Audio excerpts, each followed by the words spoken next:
అప్పుల బాధలు వెంటాడుతున్నాయా? అయితే 6 జేవిఆర్ వారి జాతిరత్నాలు ధరించండి. తాడిపత్రికి పోవాలనేది అతనికి తెలిసిన, పోలీస్ అధికారులకు తెలిసిన, అతనికి ఇంటిమేషన్ ఇస్తా. ఆ ఇంటిమేషన్తో అతను కొంతమందిని ప్రోగు చేసి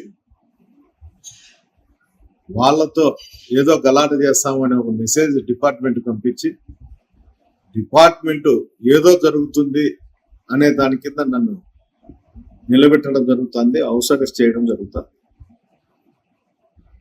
నేను ఇవన్నీ చూసి కూడా నేను హైకోర్టు పోయి పర్మిషన్ తెచ్చినా కూడా జిల్లా అధికారులు దీనిపైన ఎలాంటి యాక్షన్ తీసుకోకుండా, కనీసం నన్ను పంపించేదానికి కూడా ప్రయత్నం కూడా చేయకోకుండా ఉండాలి. ఏమని అడిగితే ఏదో కాదు చెప్తాను. ఇప్పుడు కూడా నాకు కాదు చెప్పేది ఏమంటే, వైజాగ్ ప్రధానమంత్రి వస్తున్నారు, ఆయనకు సెక్యూరిటీ పంపిల్ల, ఇక్కడ నుండి బందోబస్తు పంపిల్ల, అందువల్ల నేను ప్రొవైడ్ చేయలేకుండా అది పోయిన తర్వాత నేను చూస్తా అని చెప్తాను. ఈ విధంగా నాకు 7 సార్లు పెట్టాడు. నాకైతే వీళ్ళు పంపిస్తారు అనే నమ్మకం అయితే లేదు. ప్రభాకర్ రెడ్డి ఏది చెప్తే దాంట్లోనే నడుచుకుంటారు అధికారులు. ఇది ప్రజాస్వామ్యమా? పోలీస్ అధికారులు అయితే అందరికీ నీతులు చెప్తాంటారు, వాళ్ళకి దీని గురించి తెలుదా? ప్రజాస్వామ్య విలువలు దీని గురించి తెలుదా? వాళ్ళు ఇప్పుడు కొత్తగా ఏం చేస్తున్నారంటే, ఒక 20 రోజుల నుండి ప్రతి ఒక్కరిని స్టేషన్కి పిలిచేది, మీరు గ్రామంలో ఉండాకండి, మీరు గ్రామాలలో ఉన్నా, ఎక్కడన్నా టౌన్లో ఉన్నా, బజార్లలో తిరిగితే వైఎస్ఆర్సీపీ కార్యకర్తలు వాళ్ళు కొడతారు, అందువల్ల మీరు ఊరు ఇడిచిపెట్టి పోండి అని చెప్పడం జరుగుతుంది. అంటే ప్రభాకర్ రెడ్డి ఏది చేయాలనుకుంటే అది పోలీస్ అధికారుల గుండానే జరుగుతుంది. పోలీస్ వ్యవస్థ అనేది ఉందే లేదో నాకు అర్థం కాదు.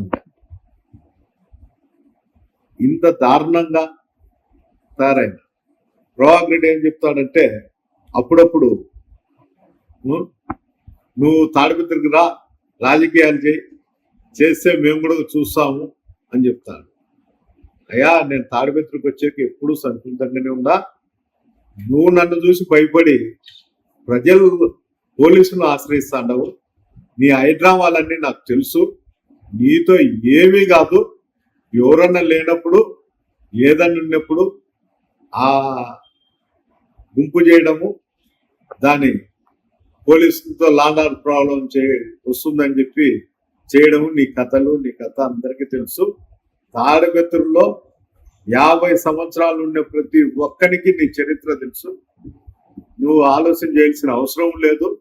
నీ హైదరాబాద్తోనే ఇంతవరకు సాగింది. నేను ఖచ్చితంగా తాడిపత్రికి అయితే వస్తా, ఖచ్చితంగా. ఈ రోజు కాకపోతే రేపు కాకపోతే మొన్నారు. నువ్వేం కలలు కనాల్సిన అవసరం లేదు, దాంట్లో ఇబ్బంది పడాల్సిన అవసరం లేదు. నీ అతి తెలివితేటలు, నీ దగ్గర ఉన్నటువంటి అనుచరులతో ఏదో ఒకటి వాయిస్ ఇప్పించడము, నీచంగా మాట్లాడడము, రెచ్చగొట్టడం, ఇవన్నీ చేస్తాండవు. నువ్వు రెచ్చగొడితే నేను ఏదన్నా క్రైమ్ చేస్తా అని ఆలోచన చేస్తాండవేమో. నేను అలాంటి ఆలోచన కానీ అలాంటి క్రైమ్ జోలికి కానీ పోయే పరిస్థితి లేదు. ఏం చేసినా నువ్వు అమాయకుల జోలికి పోకోకుండా, ఇంకో ఇళ్ల మీదకి పోయి దాడి చేయకోకుండా ఉంటే మంచిది. అక్కడ అధికారుల మీద కూడా నువ్వు ప్రెజర్ తీసుకొచ్చి వైఎస్ఆర్సీపీ కార్యకర్తలను ఊరిడిపించేదానికో, తప్పుడు కేసులు పెట్టించేదానికో, మీ దగ్గర ఉన్నటువంటి ఏఎస్పీ గారికి కూర్చొని పంచాయతీలు చేసుకొని ఎవరిని కేసులో పెట్టాలా, ఎవరిని కేసులో పెట్టకూడదని కోరుకొని, ఆ ఏఎస్పీ గారి మీ ఆలోచనే ఏఎస్పీ గారికి ఆలోచన, అంతకుమించి ఏరేది ఏం లేదు. అతను వచ్చి ఆడు ఉద్యోగం చేసి లేదో, ఒక ఐపీఎస్ అధికారి టీఎస్పీకి వచ్చినాడంటే తాడిపత్రి ప్రజలంతా సంతోషించినారు. ఇక్కడ లాడారు, కాపాడుతాడు అనేది. ఈరోజు ఆ పరిస్థితి లేదు. విచ్చలి విడిగా గంజాయి, మటక, గ్యాంబ్లింగ్ ఉంది. దీనికంతా ప్రభాకర్ రెడ్డి అనుచరులే ఇవన్నీ చేస్తారు. ఆ లబ్ధి చెందుతారు కాబట్టి వాళ్ళ ఇంటి చుట్టూ కూడా ఒక సైన్యాన్ని పెట్టుకొని నువ్వు ఈ బుద్ధి అరాచకాలు చేస్తావు. నీ సైన్యము నువ్వు ఎవరు ఏమి చేయలేరు. ఆ పరిస్థితి వచ్చినప్పుడు ఆ దేవుడు కూడా ఎవరిని కాపాడలేడు. నువ్వు కూడా జాగ్రత్తగా నువ్వు భవిష్యత్తు ఆలోచన చేసుకో. ఈ రోజు ఉండే భవిష్యత్తు రేపు ఉండదు.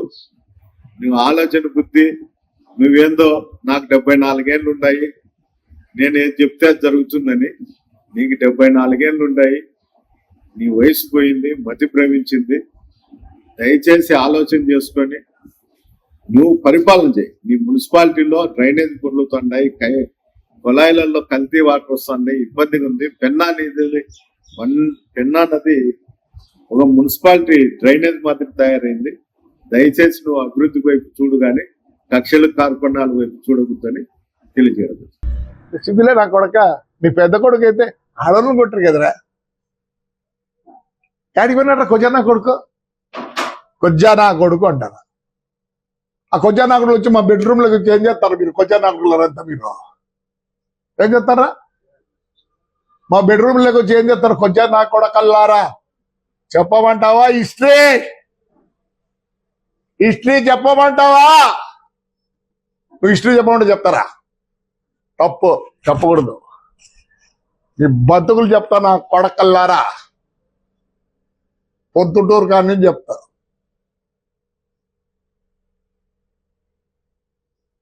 తప్పు చెప్తే గడ్డం పెంచుకుని చెప్పకూడదు.